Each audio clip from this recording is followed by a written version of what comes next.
Good. Let's do it. All right. Sahith, thanks for joining us.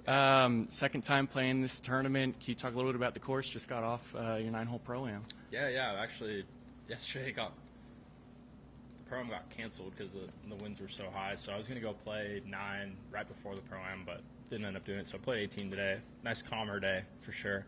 I think the forecast for the rest of the week is pretty windy, so that's nothing new here. I think last time I played three of the days were super windy, so we know what we're getting into when we come here. But the course is honestly designed perfectly for this wind. It's a short course, but some of the holes play so long. I mean, there's a lot of like 6-iron through 4-iron approach shots. You'll see a bunch of guys hit woods into some of the par 4s and even some of the par 3s. So it's a good fun test. And there's other holes where you drive it right up by the green and try and get up and down for birdies. So there's a lot of variance in the scoring, which I think always makes it for a fun watch and also fun playing it.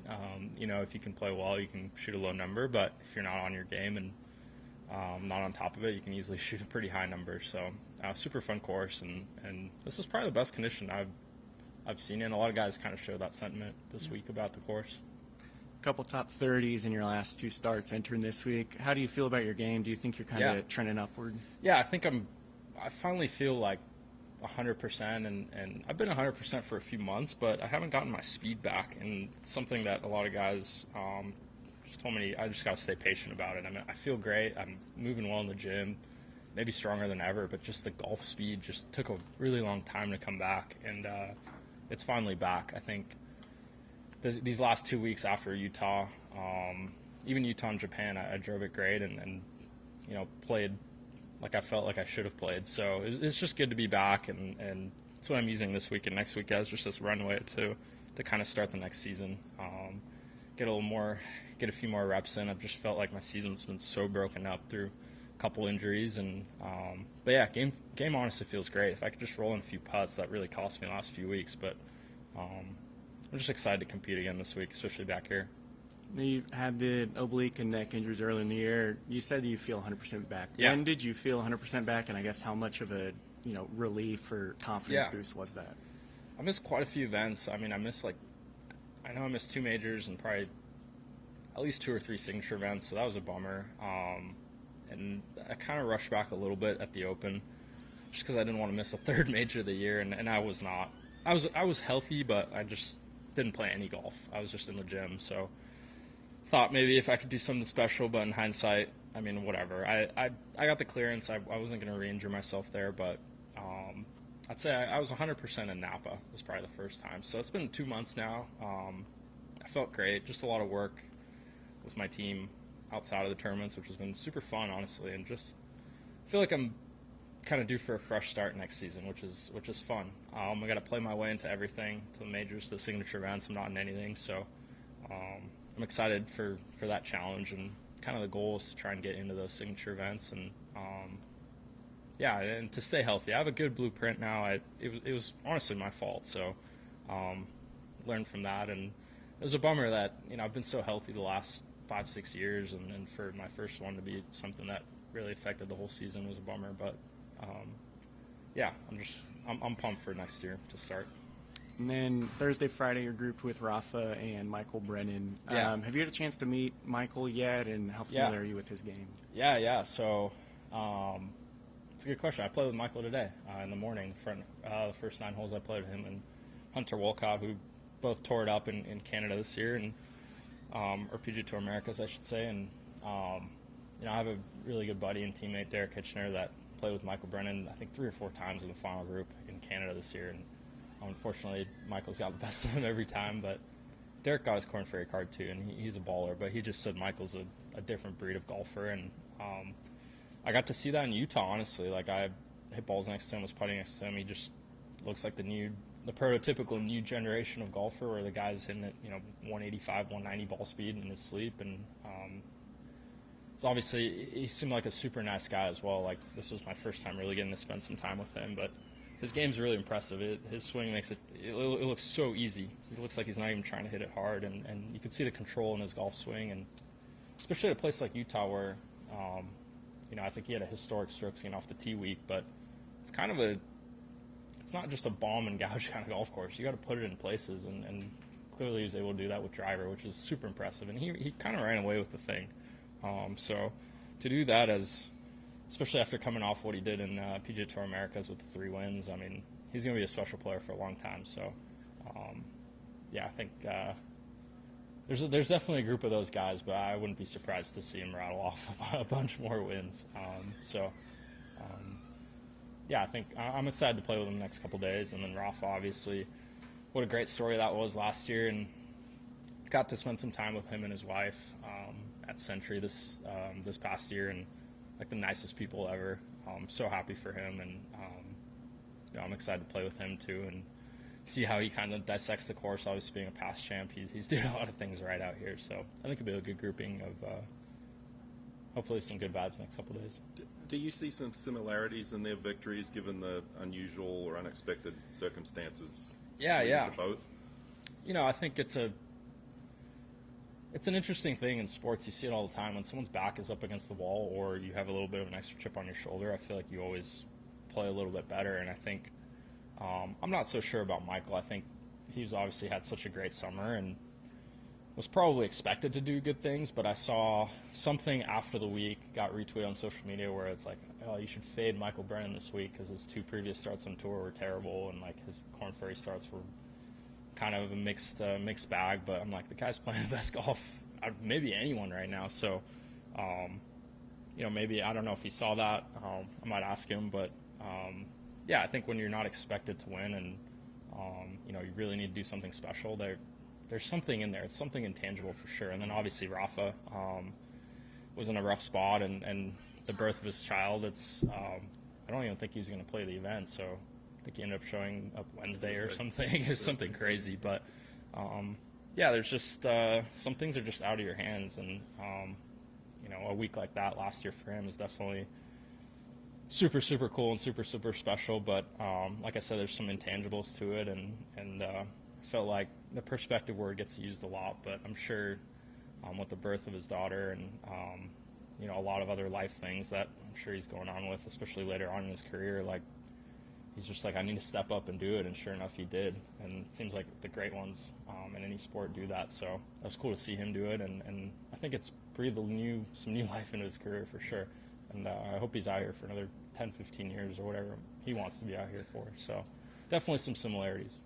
You played here one other time in 2021. Is there something specific that stands out about that week here in Bermuda? Yeah, it was a crazy, crazy week, actually. It was only my 4th or 5th PGA Tour event as a member. And my caddy Carl couldn't make it here, so I had my buddy Robbie, who's caddied for me a couple other times. He caddied for me in Canada and at a Korn Ferry event in Maine, so we're really good buddies. So had him caddy for me this week, and I ended up getting paired up with Michael Simsy. He's a local legend, really good, incredible mini tour player, one of the nicest guys out here. He works as an agent now, so I see him all the time as well. And then Brian Morris, who another absolute legend, especially in the golf world in Bermuda. I think anybody who's related to golf in Bermuda has some sort of story or some sort of help from Brian to reach where they were. And I know he impacted a lot of people really, really well, but fortunately he actually had, I think when he got the spot, he had terminal cancer. So yeah, it was a bummer, but like his attitude and just how he dealt with it I've never seen anything like it. He was not going to back down to it. He didn't let it really affect his personality, and he was just a really kind dude and made everyone else's day a lot better. And a lot of the locals shared their stories with me 4 years ago about Brian, and his character didn't change. If anything, his character just got better and stronger once he found out he had terminal cancer. And he's also a great player. I think a lot of people on this island learned a lot from him. So it was a wild week. And then my grandfather actually died Wednesday night of this week. So it was just a lot of stuff going on.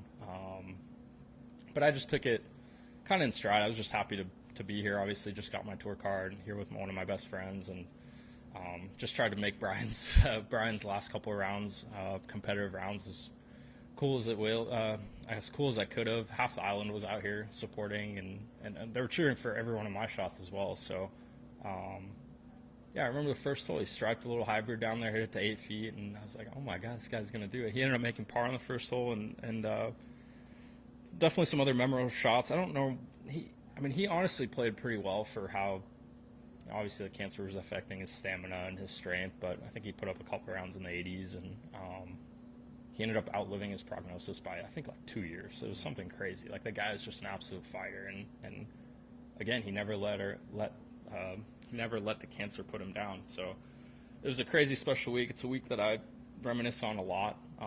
Also, I was missing a cup by like 4 or 5 with 6 or 7 holes to go, and I birdied like 5 of my last 6 just out of nowhere. Like, and again, that's another intangible thing that I talk about. You know, my grandfather was definitely out there looking out for me. So I remember making birdie on my 36th hole and throwing a fat fist pump, which I don't do a lot of that, but especially to make a cut. But yeah, it's a special week. You know, a lot of people here associated with the event still honor Brian, and Simsy actually gave me a hat.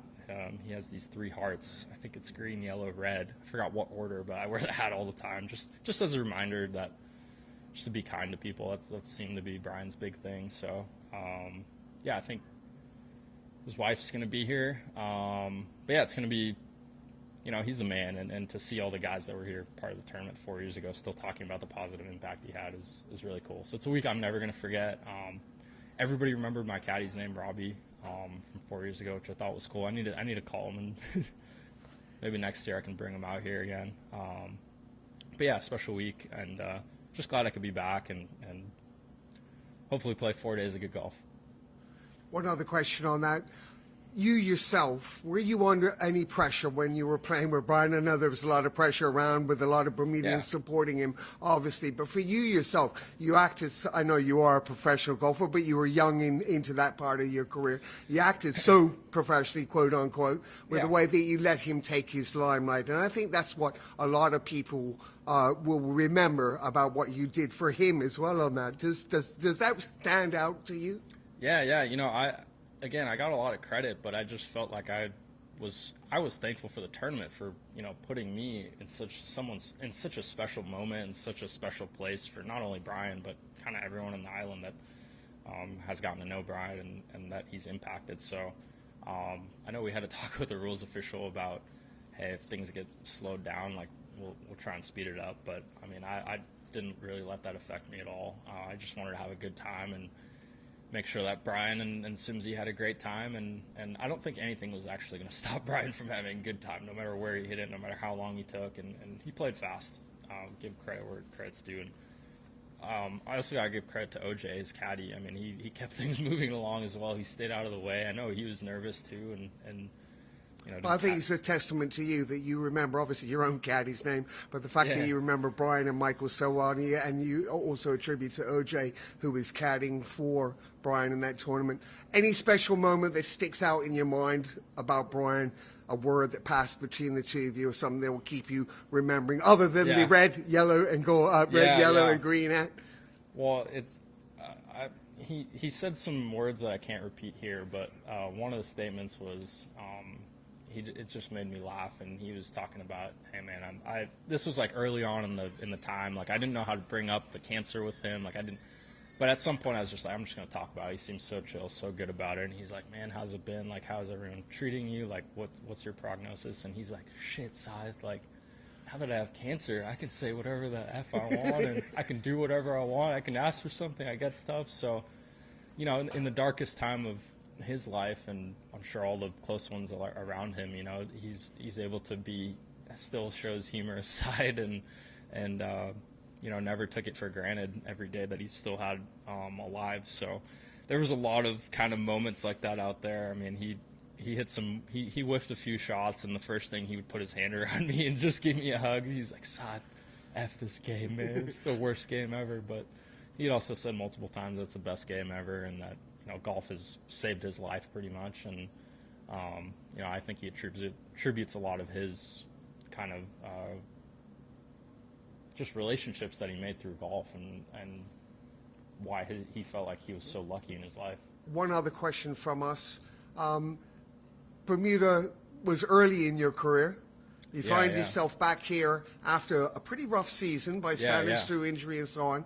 Was this meant to be here? Were you meant to be? Was it always Yeah. on your plan to make a comeback here? Yeah. Why do you come back here? Why have you come back and picked this championship? Yeah, for sure. I mean, bottom line, this is still a PGA Tour event, and every PGA Tour event that I play in is an honor, and I don't take it for granted. And a lot of people ask me why I'm here this week, because I'm exempt next year and don't need to try to get in the top 100 or anything like that. But again, it's just a place that have a lot of good memories of, and I feel like my game is starting to get in a good place, and just wanted to get more competitive reps. And a big thing I've been struggling with the last few tournaments is just getting back into the swing of things. Like I'm maybe a little focused too much on my mechanics and my swing and how my stroke looks and all that stuff. So I know out here that none of that stuff matters. You got to flight your ball. You have to score as much as you can. You got to get up and down from some gnarly places. So I just thought it would be a great week to just put me in a good mindset, on island time. And again, the people have been so kind to me. So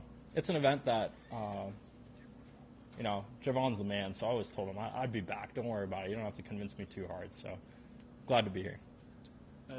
Last question. I don't think we can let you go without asking about the engagement you and Judy Yeah. announced a few weeks ago. Can you talk a little bit about that, where Yeah. you guys were, everything? Yeah. Man, I'm glad it's over. Obviously super excited. But I'm not a planner. She literally plans everything in our relationship. I mean, where we eat, flights, whatever, booking stuff, literally does everything outside of golf in our relationship. So for me to plan this was a lot of work and a lot of stress. Thankfully, her sister and her dad helped me a lot, but kind of had to keep it a secret for over a month. Just kind of coordinating everybody was difficult. Again, her sister helped me a lot, which was huge. But still, it was like had to keep it a secret, and like again, it's so hard to hide a secret from her. So I think she had an idea, especially when I was like, hey, like let's go to Hawaii between Japan and Utah. Like we're gonna have to go back to California anyway. It's like right in the middle.